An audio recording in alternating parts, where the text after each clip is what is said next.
આકાશવાણી ભુજ પ્રસ્તુત છે અખબારોની હેડલાઇન્સનો કાર્યક્રમ હેવર હેવર.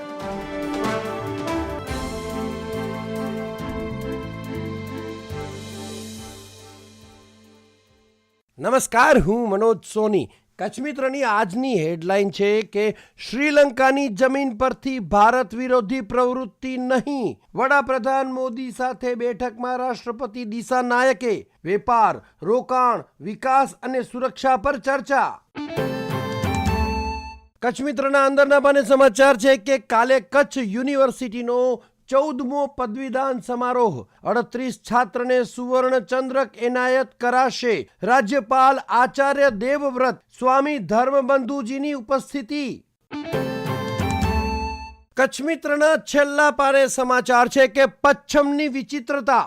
સીમાડો પશુઓ વિના સૂનો થઈ રહ્યો છે. મૂસા સુમરાનો અહેવાલ જણાવે છે કે કારા અને ગોરા ડુંગરોની તળેટીમાં ઘાસ સુકાઈ ગયું તો પાણી પણ ઘટી જતા ઠંડીના ઠાર વચ્ચે જ ઘાસ પાણીનું સંકટ સર્જાતા માલધારીઓ ચિંતિત. 3 મહિનામાં જ ફરી ચોપગા માટે હિજરતનો દોર શરૂ થાય તેવી ભીતિ. દૂધ ઉત્પાદનમાં પણ ઘટાડો. આજીવિકાને મોટી અસર થશે.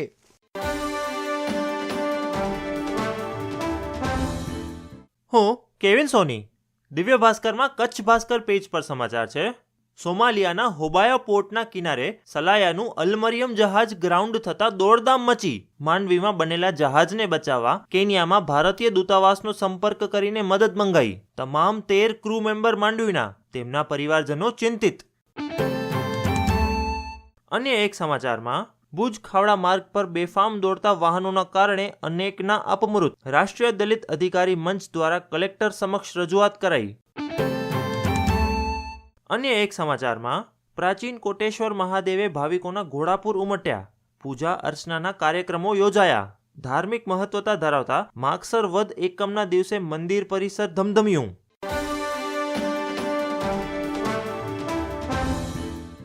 સંદેશની હેડલાઇન છે કે પરિવારને મદદ કરવા બંધારણ સુધાર્યું. નિર્મલા, કોંગ્રેસ મહિલા વિરોધી છે. કોંગ્રેસ સરકારે લોકશાહીને મજબૂત બનાવવા નહીં પણ માત્ર પોતાની સત્તા ટકાવવા માટે જ બંધારણમાં સુધારા કરે રાખ્યા.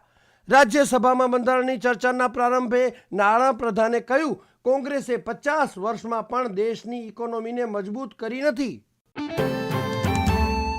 સંદેશના છેલ્લા પાને સમાચાર છે કે PMJAYમાં હવે સ્ટેન્ટ ઇમ્પ્લાન્ટની ગુણવત્તા ચકાસવા વ્યવસ્થા ગોઠવાશે. 2-3 દિવસમાં જ નવી માર્ગદર્શિકા જાહેર થવાની શક્યતા. ક્ષતિ બદલ મા યોજનામાં સામેલ હોસ્પિટલો સામે કડક પગલાં ભરવામાં આવશે.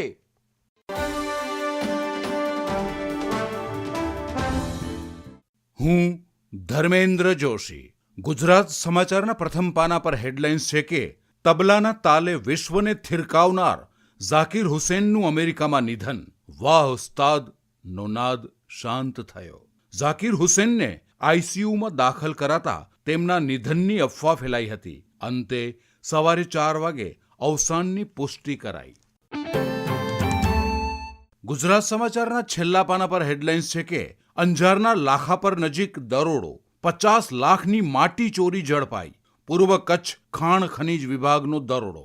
રાત્રિના સરપ્રાઇઝ ચેકિંગ વખતે એક હિટાચી, એક ડમ્પર ઝડપાયા. માપણી, સર્વે સહિતની આગળની કાર્યવાહી હાથ ધરાઈ. અન્ય એક સમાચાર છે કે ભારતીય વિજ્ઞાનીઓએ દરિયાના પેટાળમાં હાઇડ્રોથર્મલ સલ્ફાઇડ ફિલ્ડ શોધી કાઢ્યું.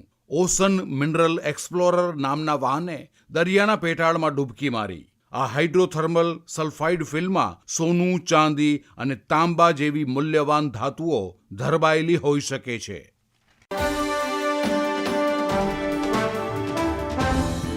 હું નીરજ મચ્છર. વર્ષ 2005માં ફક્ત 3 દિવસના આયોજન સાથે શરૂ થયેલો રણોત્સવ આજે બની ગ્લોબલ ઇવેન્ટ. સંદેશના છેલ્લા પાના પર સમાચાર છપાયા. ધોરડોના સફેદ રણ ખાતે ગુજરાત પ્રવાસન નિગમ લિમિટેડ દ્વારા આયોજિત સાંસ્કૃતિક કાર્યક્રમમાં મુખ્યમંત્રી ભૂપેન્દ્ર પટેલ મુખ્ય અતિથિ તરીકે ઉપસ્થિત રહ્યા હતા. મુખ્યમંત્રી શ્રી ભૂપેન્દ્ર પટેલે કહ્યું, વડાપ્રધાનના વિઝનથી આજે કચ્છનું રણોત્સવ વિશ્વ પ્રવાસનનું તોરણ બન્યું. યુનાઇટેડ નેશન્સની એજન્સી વર્લ્ડ ટુરિઝમ ઓર્ગેનાઇઝેશન દ્વારા ધોરડોને બેસ્ટ ટુરિઝમ વિલેજનો એવોર્ડ પણ એનાયત કરવામાં આવ્યો. આ કાર્યક્રમમાં ભારતીય પોસ્ટલ વિભાગની રણોત્સવ થીમ આધારિત વિશેષ પોસ્ટલ કવરનું અનાવરણ કરાયું. રણોત્સવની મુલાકાતે આવતા લાખો સહેલાણીઓના કારણે સ્થાનિક લોકો, ખાસ કરીને હસ્તકળા ક્ષેત્રના લોકો માટે આવકનો નોંધપાત્ર સ્ત્રોત ઊભો થયો અને પરંપરાગત કલાકૃતિઓને વૈશ્વિક બજાર મળ્યું. 2001ના ભૂકંપના મૃતકોની સ્મૃતિમાં બનેલા સ્મૃતિવન ભૂકંપ મેમોરિયલ મ્યુઝિયમને વિશ્વના 3 સૌથી સુંદર મ્યુઝિયમમાં આ વર્ષે જ સ્થાન મળ્યું.